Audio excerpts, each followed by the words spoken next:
On October 6, 1976, thanks to resolute action by the CPC Central Committee, the gun of 4 was crushed. 10 years of chaos were brought to an end, and the whole nation celebrated.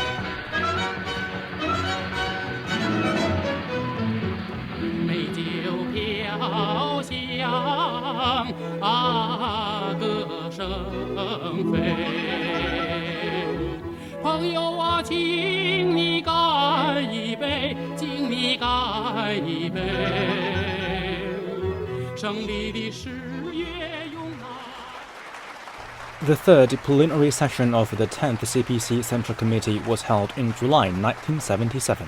It saw the return of 73-year-old Deng Xiaoping.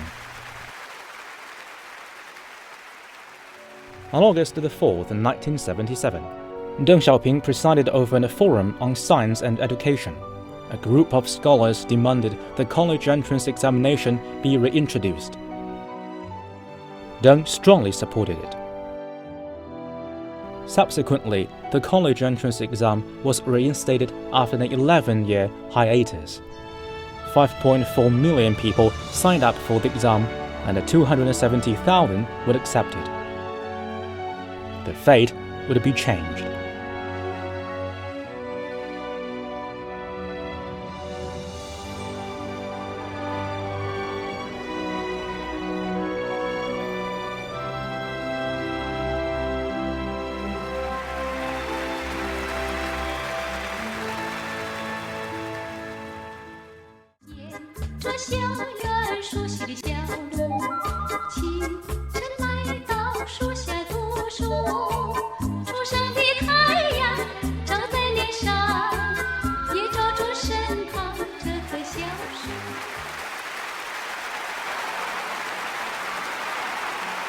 In March 1978, the first National Science Conference was held in Beijing.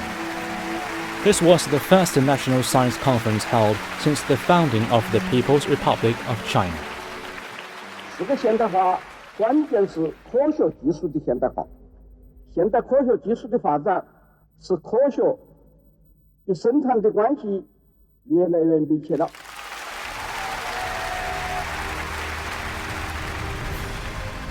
On May 11, 1978, the Guangming Daily released an article called "Practice is the sole criterion for testing truth for the general population to read."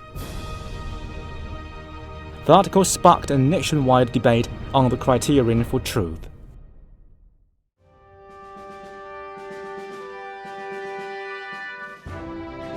On December 18, 1978, the third plenary session of the 11th CPC Central Committee convened in Beijing. The meeting decided that the party and the country should shift their focus to socialist modernization and concentrate on the strategic decision to reform and open up. The meeting criticized the two whatevers policy, fully affirmed the necessity of perfecting and accurately grasping the scientific system of Mao Zedong thought, offered a lofty assessment of the debate over questions of truth standard, and determined a new ideological, political, and organizational path of Marxism. From that point, the curtain was raised on reform and opening up in China. China embarked on a new course in the construction of socialism with Chinese characteristics.